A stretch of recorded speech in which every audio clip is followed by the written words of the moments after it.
Good morning बच्चों, कैसे हैं आप सभी। उम्मीद है आप सभी स्वस्थ होंगे। हिंदी की क्लास में आप सभी का एक बार फिर से स्वागत है। बच्चों, आज हम पढ़ेंगे हमारी पाठ्य पुस्तक बसंत भाग 3 का पाठ 11, जिसका नाम है जब सिनेमा ने बोलना सीखा। जब सिनेमा ने बोलना सीखा। सिनेमा क्या होता है? जो आप मूवी देखते हैं ना, जो पिक्चर देखते हैं, उसे ही क्या कहा जाता है? सिनेमा।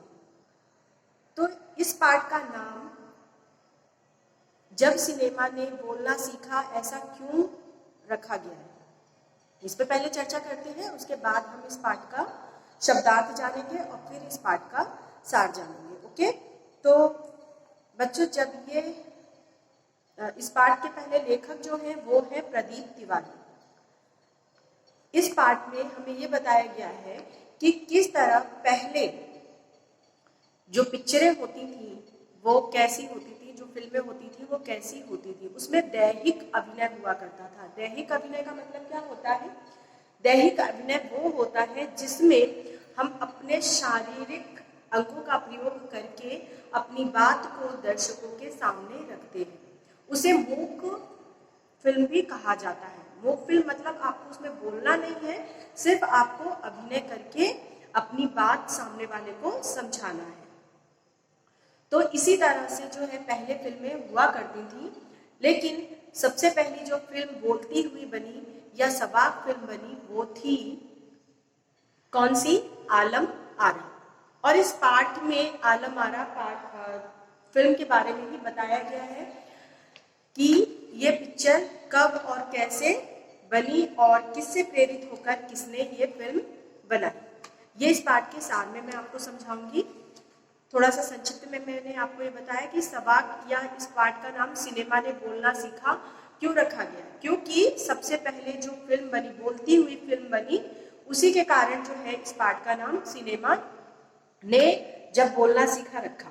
ठीक है, और इस फिल्म को बनाने का श्रेय जो जाता है वो जाता है अरदेशी एम ईरानी को।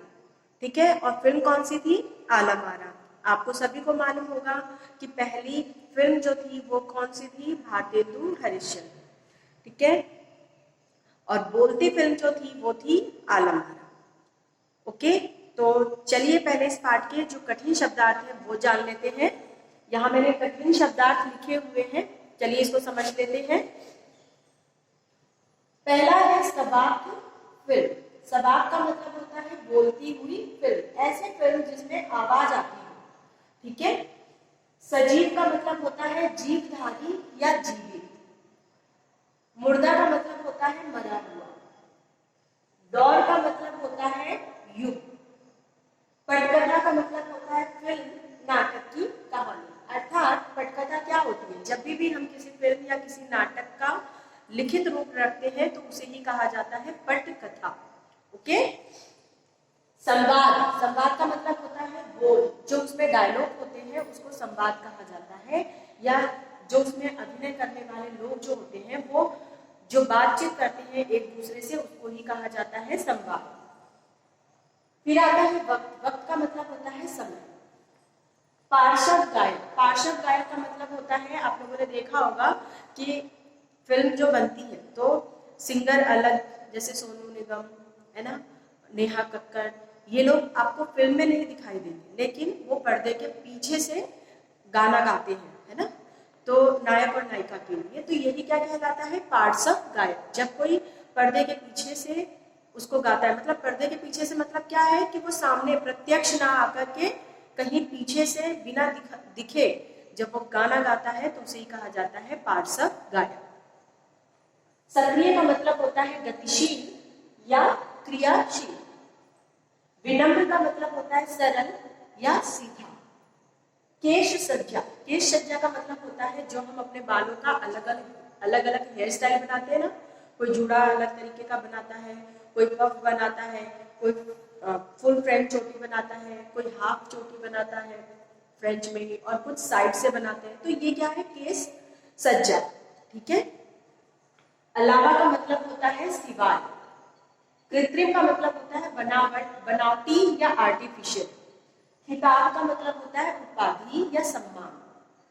किरदार का मतलब होता है अभिनय करने वाला या जो उस फिल्म के जो कैरेक्टर है उसको कहा जाता है किरदार। मूक का मतलब होता है न बोलने वाला। तो किस तरह से जब सिनेमा ने बोलना सीखा या पहली बोलती फिल्म बनी तो किस तरीके से जो है केस सज्जा बढ़ा, लोगों के जो फेवरेट हीरो हीरोइन थे वो बढ़े, और इसके अलावा जो है कौन कौन से बदलाव समाज में देखने को मिले, ये सब चीजें हम इस पाठ में जानेंगे। कौन सी फिल्म थी, किससे प्रेरित होकर जो है अर्देशिर जी ने जो है ये फिल्म बनाई थी, और कब रिलीज हुई, कितने हफ्ते चली, ये लगातार 8 सप्ताह तक फुल हाउसफुल रही थी ये फिल्म।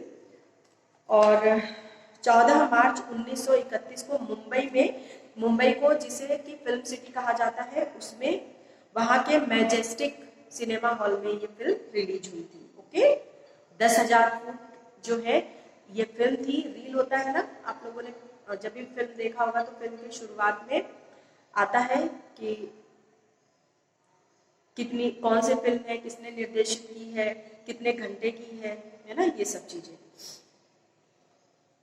तो अब हम इस पाठ के बारे में विस्तार से जानेंगे। ओके, आप शब्दार्थ लिख लीजिए कॉपी में अपने।